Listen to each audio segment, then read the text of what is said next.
Ben, so lovely to connect with you. We are talking today Maths Advanced. It's a big subject. It's a meaty exam. My Yeah, first que- definitely. my first question really is to help students get into the mindset of that exam when they sit it. Like, what are they expecting to see? How big's the exam? How many questions? When is the exam? What time of day? Any of those things that can just help us put our mind frame into exam. Yeah, so the structure of the exam is it's 100 marks, so it's really predictable in that sense. It's going to be 10 multiple choice questions to start with, followed by 90 written marks. And it's almost the 10 multiple choice that you start with is almost like a little mini exam in and of itself. Typically, what we'd find with the maths exam, and this is definitely prominent in the advanced course, is that you start with things that are a little bit more gentle, a little bit more routine, predictable, and sort of the questions where you go, I see that, I execute a skill, and I move on. And then towards the end of the paper is where you'd be finding things that are really of that challenging nature, probably tying together different ideas across topics or within different topics as well. And so you can expect that within the multiple choice section to start with. So your first 10 marks there, not all 1 mark multiple choice questions are created equal. Your first 2 or 3 questions you're probably expecting to be pretty straightforward. So please make sure that you don't get tangled up in your own feet on those ones and read them carefully, but don't overthink it as well. Do what you know you can do well. Get those first 2, 3, even sort of up to question 5 or 6 can tend to be pretty straightforward. Once we get towards 8, 9, 10 though, honestly, in some of my experience, some of those NESA papers that have a question 9 or 10, sometimes that appears to me to be one of the more challenging things in the exam. And that doesn't always show up in some of the data that NESA publishes because you can take a guess and get it right. And you might be getting to that stage of an exam where you can guess and get something right. But so that's that multiple choice section worth 10 marks to kick off, followed by those 90 written marks. Now, the 90 written marks, that's a fixed number, but it can be cut up in a lot of different ways. So in 2024, there was 31 questions minus the 10 multiple choice. So you're talking 21 written questions. In 2023, the year before, it was 22 written questions. So you're in that ballpark of low 30s, would you expect to be your last question. A mix of 2 mark, 3 mark type questions. Some of those 5, 6, 7 mark questions that are scaffolded throughout. So part A, B, C, do this in A that leads to B that leads to C, that can sometimes be the harder component. And then NESA's been really clear as well that they're going to include those 4 and 5 mark questions with no scaffolding or structure. So here's some information, do this thing at the end. Now, those questions tend to be the types of things that are traditionally would have been scaffolded. So they're not even always that hard a question to achieve. It's just finding a way to get into them. It's finding a way to say, all right, what's the first thing I need to start with? What do I do next? Or here's my end game over here. How do I get from here to there? And what are the things that I know in between? But that'd be the type of stuff you're probably expecting to see more in the high 20s or low 30s in terms of that exam structure, getting towards the harder end of the paper when you're talking about stuff like that. In a sense, with those big questions, what you're saying is students need to be thinking about their kind of own scaffolding, right? Because it's not Mm. provided. So kind of like map it out in your own mind because you can't rely on NESA to provide it. Yeah, absolutely. And they've been really intentional with that and said, we want to see kids do this. We actually want to, rather than step by step through these, we're going to throw some harder things in there. And you're right in thinking about your own scaffold and saying, if there's 4 marks allocated to this or 5 marks allocated to this, what might they be looking for? What could be my things that would achieve that mark? If I get to this step and solve this step, this part of the problem, that's worth a 1 or a 2, and moving through that as well. Typically, those things are all sequential as well. You're not sort of solving 4 random things and then tying them together at the end. It's that A leads to B leads to C, except the A and the B aren't there. So that's a helpful way to think about it as well, that you are trying to make your own scaffold as you go through. What's your advice or tips in terms of like time management, given there is that kind of split between the exam of multiple choice and then basically worked answer? Like, Yeah. do you suggest to your own students how to like divide that in your mind or tackle that? Look, you're going and doing 100 marks in 180 minutes. So typically you're thinking each mark should take me about 1.8 minutes. Now that's that's not necessarily an achievable thing to go, each mark I must tick off in 1.8 minutes or these 100 and however many seconds that is. But I'd maybe think of it in 10 mark blocks. Or what I encourage students to do is, if you get one of those, let's say I get a 4 mark question that is part A, part B worth 2 and 2. So some work to be done on those things. I'm thinking, all right, that should be taking me about 4 lots of 1.8. I'm thinking 7 or 8 minutes. Now, there's some variables in that as well. Is this a topic I'm really good at? I have got this trig identity to work with, and then I've got to solve a trig equation beyond that. I'm really, really good at that. I know that I can knock that off in 5 minutes. Oh, that's a continuous random variable, and I know I found that really hard to wrap my head around. Those 4 marks, it's a little bit like I said earlier, not all these marks are created equal in terms of their difficulty, but also in terms of you as an individual learner, where you might possess strengths and things you still need to grow into. As a rough guide, that would be my suggestion. About if you're working at it in 10 mark blocks, somewhere in the vicinity of 15 to 18 minutes, not getting too weighed down with anything either. And that's sort of 101 for any exam. If there's something you're not completely sure about, park it and move on. I'd really suggest that. I mentioned sort of questions 9 and 10 in the multiple choice. Those ones can become an absolute time vacuum where you are scribbling everything on the page in search of this A, B, C, D answer. Those last 2 multiple choice marks are worth the exact same amount as the very first 2 written marks that you're about to tackle. So why don't we park those for a minute, move on and build some confidence and maybe come back to them. And if it does get to the point where you're not sure about one of those multiple choice questions, or there's one of those questions where it's the bigger marks and you're not quite sure on the scaffolding, or I think I know what to do for part B, but not part A, how do I tackle this in some way? How do I, with the multiple choice, try to eliminate a couple of my options to get it from A, B, C, D to, well, I know it's not A and I know it's not D, so I could get to those 2. Or I couldn't do the show that this trig identity is true in part A, but I think I could do B, try to have a go at that anyway, and really not trying to get bogged down in the earlier parts of that exam. That's really good advice, particularly, as you said, for that multiple choice, where those last 2 questions in the grand scheme of the rest of the marks may actually not have that much weight, right? So kind of move on and give yourself time to come back to them. Ben, do we know when the exam is, and I guess how that might impact students preparing for the exam and on exam day? Yeah, definitely. So the HSC exam period overall starts, as it typically does, with the English papers. That's on the 16th, followed by the 17th of October. That's a Thursday and Friday. The following Wednesday morning, which is the 22nd of October, the advanced paper's on, kicking off at 9:20 in the morning. If you are somebody who's done or doing design and technology or studies of religion, you'd have an exam on the Monday. And if you do modern history, you'd have an exam the day before. There's also a number of other language subjects that have a pretty small candidature. If you're a student who's engaged in one of those, you might have had an exam for one of those subjects as well in the days leading up to it. But I always like a morning exam.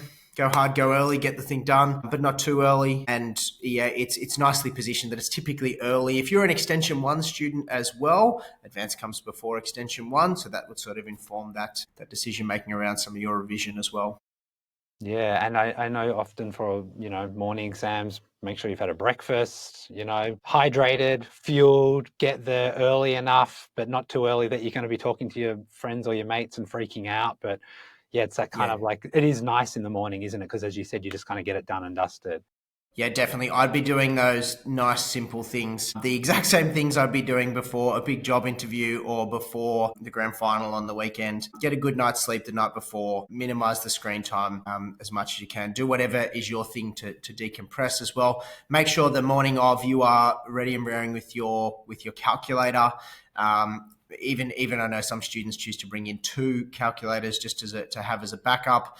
Plenty of stationery in your supplies, following any procedures that your school's got to. I'm sure by that stage, once you've done your trial exams, and you will have done a couple of HSC exams by that point with your English papers, so you'll be into the groove. You might have done one of those other subjects I've mentioned too. So don't overcomplicate it. As you say, get there nice and early, and on that morning, and even the night before as well, the work you have done over the preceding 12 months, 18 months, that's all been accumulating, right?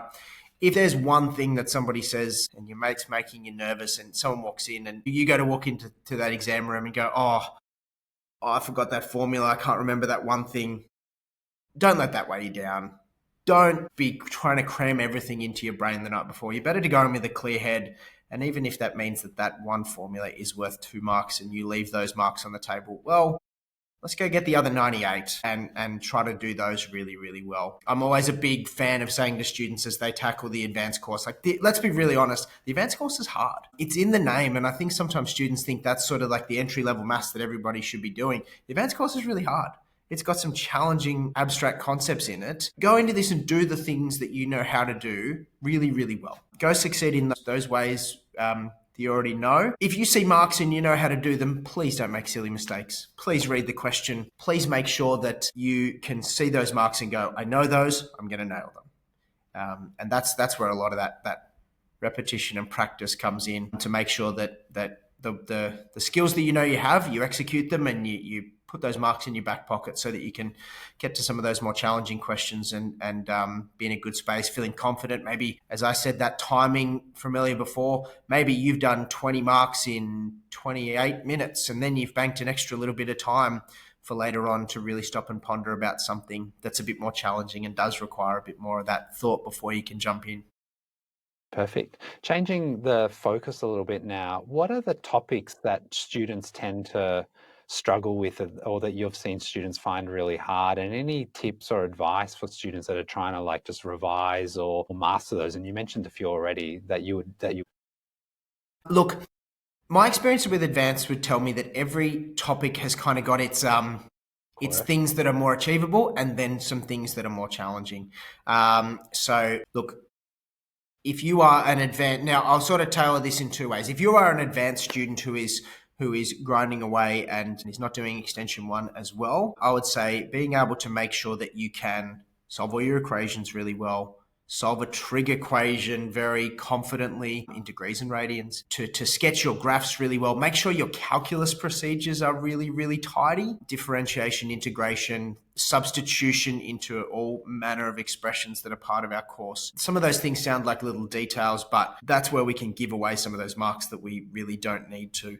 And that's not the place you want to put yourself in when you come to tackle a question that's really challenging. So I wouldn't say necessarily in my experience that there's this one topic and everybody finds that hard, but it's more how those things are presented and how difficult they can become. Look, I probably, as I say that, my one exception would probably be the finance topic, where we're tying together complicated ideas from series and having to set up these really big geometric patterns. That becomes very challenging. So they are something that gets very complicated, but also something, if you do enough practice on them, you can start to see that they are very formulaic and do follow a certain recipe throughout. then, to students that might be aiming for a band 6, really going for the top, what would be your advice to them, particularly as they're studying, revising, doing their mock exams, and then obviously exam day? Like, what differentiates the band 6s on their performance, essentially? I think it's the capacity to deal with things that are outside the box, to accurately and confidently solve problems that don't fit the norm, or where the underlying skill is not abundantly obvious. That those questions where I refer to those big 4 and 5 markers, the types of things where you are pulling together something that involves a logarithmic expression and a trigonometric expression, and then tying it together with a series and just going, I'm pulling things from 3 very different spots here and I need to make them click. And then we're just going to throw a bit of calculus in as well. If you're aiming to be one of those top performing students, that's the world you need to live in. So my first piece of advice would be, if that's realistic for you, you should be in a place where the sort of routine and basic problems that are that skill demonstration, that are, I see this and I execute, those just even need to be more crisp and refined. You can't be giving away marks in that way. So make sure you're practicing those things with a really high degree of accuracy and efficiency in how you deal with them, to even more so enable yourself that time later in the paper. If you're a student who is really grinding through and just looking to get through advanced because this is a labor of love for me, maybe the last 10 marks are not for you. And I don't say that in a negative way. Please don't just ignore them. But that maybe isn't where you should be trying to make your money, so to speak. you should maybe be more focused on, I'm going to get the middle 40 marks. That's what I really need to knock out of the park here and make sure that I'm very good at those. But if you're a high-flying student, that last quarter of the paper is where you need to be able to invest significant amounts of your time and energy, making sure you set yourself up very well to do that. It's hard to get a band 6 in this course, particularly when competing against Extension 1 students. But if you're one of those Extension 1 students who is endeavouring to do that high course and achieve really well in advanced, as I said, just make sure your procedures are very tidy and then expose yourself to as many abstract, different problems that you can. If you know that you can answer the first 30 or 40 written marks with a really high degree of accuracy, once you're a couple of weeks away from the HSC, that might not need to be what you should be revising. Repeating the same skill over and over again and saying, I can do the basics of calculus, I can draw a basic graph, I can solve a basic trig equation and go doing 50 of each of those things. Personally, I don't think that's adding a lot of value. That's where I say, I already know I have those things ready. Let's go pull apart the harder ones. Let's go see how this question that involves those 2 or 3 different topics has been put together and what keyword would I be looking for? How would I know that it's this type and not this type of problem? I referred to the finance problems a minute ago. How will I know that my series is going to look when my interest rate changes halfway through the loan? Or how will I know what to do when I'm getting charged interest every period but then making repayments every other month? The more of that you see, the more confident you'll be and the better set up you'll be to deal with this act. Is that best through practice questions, essentially going back through past NESA exams? Yeah, definitely. Questions? Yeah. Yeah, I think the online community at the moment is fantastic for access to really good exam papers. And so if you've got friends who are across a variety of schools, get their trial papers if they're willing to share them as well, and then be willing to share yours too. Check the solutions. And I would say mark yourself really firmly as well. Trial papers are set by schools typically, and so they're not put through the same rigorous process that every school's got their procedure and puts together good things. But the most rigorously put together exam is by NESA each year to make sure that is fair and completely on point. There's a lot of intelligent people who teach the advanced course who love to write really weird and wonderful questions that they get to put in trial papers each year. So the more of those that you're exposed to and are practicing with, that's the way to prepare most accurately. If you're somebody who, again, is sort of on that more I'm really pressing through this course side of things, make sure you cross each of the topics first. Before you dive really wholeheartedly into those exam papers, you might say, I know integral calculus for me was something I need to go back over. And that's a core skill that I need to be good at, and I know I'm not good enough at it yet. Go back to whatever resources you have available before you start jumping into hard exam questions so that you can build up that skill set to approach those routine ones with confidence. So really, it is about trying to tailor that revision experience to wherever you sit. Think about whether your teacher gave you any feedback from your trial exam. Did they say you were really great at A, B, C, but X and Y, they need some work? Or maybe it was you were able to deal with the routine things really well. The harder things have escaped you on that trial paper. Let's go spend 6 weeks beefing that skill up. Or maybe it was silly mistakes. I knew what to do, but I rushed and I didn't execute. We practice that under exam conditions at home. Don't sit there with the solution sort of going, yeah, I'd know to do that. Yeah, I definitely would have done that. Because come that day in October, that's not happening. Yeah, and we're not doing an open book exam this year. We've got to prepare ourselves in the same way that we're going to play. No different than you would if you're an athlete. Part skill training is wonderful if you're an athlete, but eventually you got to get to a point where you can go to the big game. Part of that, as you said, is the practice, and then it's also putting yourself in those exam conditions, even if it is at home or in the school library or local library. Block out the time, sit it as if you're sitting that exam to get into, as you said, that practice of performing on the day, because it is 100%. A performance. It is like a sport or a theatre production. Yeah, 3 hours is a long time. The school I'm at, we do a 2-hour end of year 11 exam, a 2-hour mid-year exam for year 12, and then a 3-hour trial. So you're going into the HSC having done a maths exam of 3 hours in length, probably one time before. That's the 3 hours is a long time to be sitting there and executing mathematical skill, particularly when you get to the last hour of that. That's where you're having to tackle the hardest stuff. So yeah, I practicing in that way and practicing, I'm not saying sit down for 3 hour blocks every other day to get ready for this. But getting yourself in a headspace where you can do maths like you're going to be doing it in that exam is really necessary. Yeah, that's really great advice. Any other trends or patterns that you've observed over the years with the exams? Anything that you've seen come up time and time again? Or I guess the $1 million question of the crystal ball of anything that you think might come up this year with a great big qualifier that we don't know. We don't have access to No. the exams. So it's just you looking at the patterns and trends as a mathematician and wondering what might appear. Yeah, so the syllabus is kind of it's been in this same iteration for a few years, but it is about to change. It's changing. Next year, 2026 will be the last year under this syllabus. So there's a few things that will be added, subtracted on the fringes from that, which may inform what the exam writers choose to include in that paper. It may not. 3D trigonometry is one of those things that it definitely comes across in that harder side of problems, and it's something that's on the way out. So, look, I could see a world where the examiners choose to be kind and not include that, or say, no, it's on the way out. We really want to see what kids can do at an advanced level with a problem like that. I think that those bigger mark problems do keep coming up, and there's not a terrible amount of consistency from what I've seen. They do come across a few different topic areas. So, look, I don't have a crystal ball. I wish I did. And I wish I knew exactly what was going to be on that paper. But yeah, it's hard to tell. And any time that I tend to make a prediction, you might as well not study that, because that's the thing that will not be on there, or will be a 1 mark multiple choice question, and you probably would have got it anyway.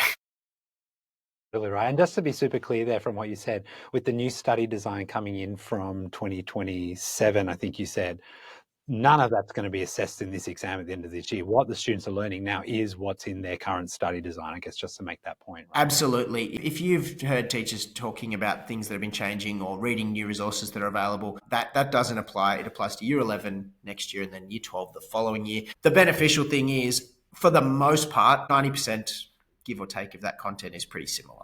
So it's not a whole scale change. It's definitely not as big as the previous changes were as well. So it's sort of more polishing around the edges than it is a whole scale turnover. And as you said, a couple of things making their way out, and I guess time will tell if they make a final, appearance and have their swan song in the 2025 exam.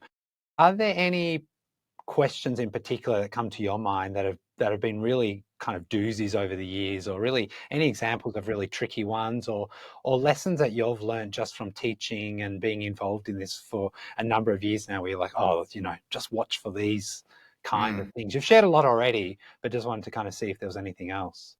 The couple that stick in my mind, and any maths teachers that are listening to this will be get a little dog whistle moment from the sentence, cricket is an insect. There was a question a few years ago. It was one of those bigger mark questions. It was actually common between the standard and the advanced course, that it was 2 pages of information with one graph and then another, and it kept going, and then at the end had the one liner that said, go find this. And it was one of those ones where the 5 individual skills for 5 marks, if you scaffolded it with 5 marks, pretty straightforward. Common to the standard course. So not even the really high-end thinking stuff, more just, how on earth do I tackle this thing? How do I get in? That one comes to my mind. A similar sort of thing from, I believe it was 20, had a scatter plot, which is again something that's common to the standard course. And it gave a pretty open-ended question that said, comment on the set of data. And there was about, by my count, there was 10, 12, maybe even more things that you could say with accuracy. And you needed to make these comments and be able to really comment to a pretty open-ended question. So my one tip I would say is, maybe don't write off the stuff that is common to standard. Your common stuff that you're talking about is some of that trigonometry, some of the probability stuff is common as well. But don't write those things off instantly as easy beats and, oh yeah, I'm in advanced, I'll definitely be able to do those ones with my eyes closed. Because for some of that stuff, they definitely present the easier stuff. But for some of them, they can be challenging, not because they are the hardest things you're ever going to deal with, but because you don't know where to go. They're not abundantly clear, and you've got to really unpack the best way to tackle them. Is there a trend generally to more loaded stimulus material and more worded stimulus material? I know we're seeing that across exams, across HSC and even in VCE in Victoria. Like, is that also something that's happening in maths here? Definitely in the standard course, those standard papers, they are a phone book in thickness sometimes when they're put together, and rightly so, because you're trying to give students as much information to try to tackle interesting problems. Advanced still can sometimes be a little bit more brief in how it's put together, but yeah, it is becoming more wordy. It is becoming, you have to interpret this information before you can get started. Yeah, we're always going to be dealing with the graphs, with the tables, with things that may not quite be as they seem to start with, and then the language component as well is always important. So, but before you dive right in to anything, easy, medium, or difficult, make sure you know exactly what's been said and exactly the cards that you're playing with. Perfect. Any advice for doing the actual exam? Pen, pencil, erasers, Yeah, calculator, writing in margins, rule, like, yeah, yeah. just talk us through what you tend to kind of, how you prep your students. Definitely. So your exam will be scanned. So it's going to be collected and then scanned. You're going to write as well in the exam booklet. So it'll be sort of that structure where it is question, some space to write, question, some space to write, blank space to draw a graph or what have you. So please make sure that you write very clearly and firmly. If you've been well trained to draw your graphs in pencil, please go over them very firmly, because I've seen student work in the past that they tend to write quite gently and neatly, and the pencil can sometimes be a little bit faint. I would be heartbroken to know that you drew this wonderful, perfect graph and the marker looks at it and sees a blank page because it didn't get picked up by the scanner. It will be trimmed as well, so sort of stick towards the middle of the page. If you do have to use an extra writing booklet for whatever reason, just be abundantly clear on that. See writing booklet for question 18B. Question 18B, just link the two together nicely. That's sort of the doing of the exam. Make sure your graphs are neat and tidy. If it's a curve, make sure it's smooth and curved. If it's a circle, try to make it look like a circle. Never a bad idea to just take something circular into the exam with you, or any of the approved sort of mathematics that you're allowed to bring into those exams to help you draw some of those common sketches. In terms of your calculator, I've said before, some students tend to bring in 2 degrees and radians. Please, please, please get that one right. If you are working on a problem that's involving bearings or that's involving angles of elevation and depression or alike, please make sure it's in degrees. If you're working on solving a really hard trig equation, or you just need to use your calculator for that skill, please make sure your calculator is in radians, because they're sometimes harder to pick up, particularly if we're dealing with non-exact values. Make sure that you know the difference between the two. The 2 calculators could be helpful there. I've got a degrees one, I've got a radians one, or just know how to change it and reset it. Please make sure the battery is fully operational as well. If you're one of those people who has been a great soldier and held onto your calculator since the day you got it in year 7, I wouldn't want to rely on just that and that alone to last me right until the end of that exam, because if it starts going on the fritz partway through the paper, that's not an ideal situation. So just ticking those little boxes, making sure you're organised as well, and that's going to set you up well to focus on the maths. Not, I forgot a ruler, my graph's messy. Oh, is this going to be scanned right? Yeah, focus on the right things. Yeah, as you said, it's a 3-hour exam, right? You want to make sure that battery's going to last. And those other tips you shared there, really just reducing that cognitive load, particularly as you start the exam, as you said perfectly there, it just allows you to focus on the math, not worry about, oh yeah, how do I change the calculator again? Or do I have the right kind of like things to draw? Like, you want to just be minimizing anything else your brain has to think about, right? So you can be really squarely on the content. 100%. Any final message, words of encouragement, or anything that you'd like to say to students as we wrap this up? Look, I think I've made clear that I think this course is really, really difficult. I think it's really enjoyable as well. I love teaching the advanced course. I love making content for the advanced course. So if you're sitting here listening to this, trying to get yourself prepared for the advanced HSC exam, well done. You've made it this far. Go reap the fruits of your labour. So be confident in what you know, and focus on those positive things that you can do really, really well, and emphasise those. If the thing comes up in the exam that you're not completely across, move on, come back, get something down, think about what you do know, and some of those basic ideas of don't get caught up with the negatives. Even though our brains tend to go with that negativity bias. Oh, I missed question 17. Yeah, but you got 11 through 16 and 18 through 20. You nailed those. Let's remember to keep that in mind as well. Yeah, you'll perform better without the panic, right? You'll be 100%. clear headed. Thank you so much, Ben. It was great talking with you. No, thank you very much. I've had a great time.